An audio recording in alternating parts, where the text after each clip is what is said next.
le licenciement et plus précisément sur le cumul de l'indemnité de licenciement sans cause réelle et sérieuse avec l'indemnité pour irrégularité de procédure. Là encore, très rapidement, voyons les faits.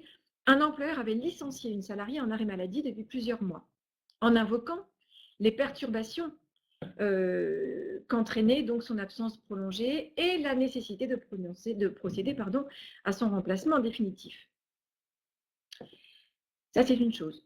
Deuxième chose, l'employeur, sur la lettre de convocation qui lui avait été envoyée en vue de l'entretien préalable, s'était trompé. La lettre de convocation à l'entretien faisait état d'une sanction pouvant aller jusqu'au licenciement, alors qu'il s'agissait là, en l'occurrence, d'un licenciement non disciplinaire. Bon, donc, erreur de l'employeur au niveau de la procédure. Alors, pour la petite histoire, le licenciement a été jugé sans cause réelle et sérieuse. Donc, l'employeur a été condamné à des dommages et intérêts, mais il a également été condamné au paiement au salarié d'une indemnité donc, pour irrégularité de procédure, la fameuse irrégularité, vous savez, qui permet d'avoir 1 mois de dommages et intérêts donc, supplémentaires pour le salarié. Donc, question qui était posée à la Cour de cassation, est-il possible de cumuler l'indemnité de licenciement sans cause réelle et sérieuse avec celle pour irrégularité de procédure? Dites-moi, oui ou non? Pascal? Ah zut, j'ai pas vu votre réponse, ça va trop vite.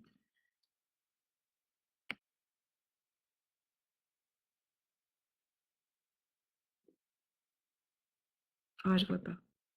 Bon. En tout cas, j'ai l'impression tout de même que vos réponses sont bien partagées.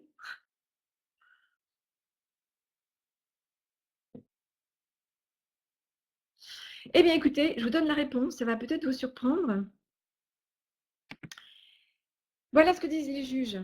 L'indemnité pour licenciement sans cause réelle et sérieuse, 6 mois de salaire au moins, vous le savez, si le salarié a au moins 2 ans d'ancienneté, ne peut pas se cumuler avec une indemnité pour irrégularité de procédure.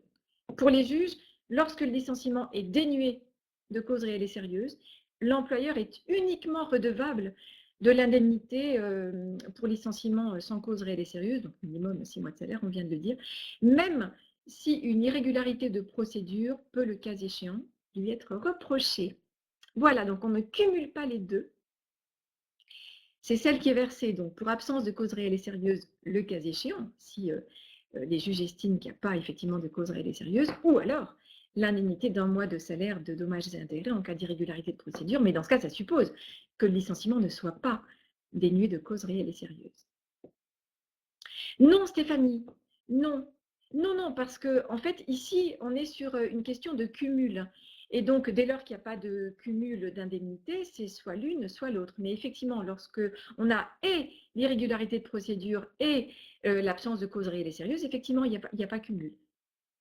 C'est lorsqu'on a les deux, non, c'est lorsqu'on a l'une ou l'autre qu'on aura droit soit à l'une, soit à l'autre. Donc, l'indemnité pour non-respect de la procédure ne disparaît pas, bien sûr que non. Mais elle ne peut pas être versée si on a en plus un jugement pour absence de cause réelle et sérieuse. Voilà, c'est pas la même chose. Alors, j'ai pas vu les réponses, ça va trop vite. J'ai pas le temps de vous lire. C'est pas un peu la fin?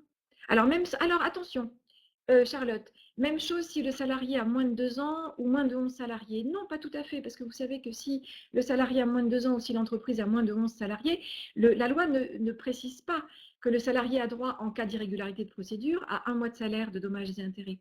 Et en fait, la loi nous dit que dans ce cas, le salarié a droit à un global de dommages et intérêts. Quand il a moins de 2 ans d'ancienneté ou qu'il est dans une entreprise de moins de 11, le licenciement peut être dénué de cause réelle et sérieuse et il peut y avoir une erreur de procédure, bien sûr, mais le juge va prononcer une indemnité, des dommages et intérêts de manière globale.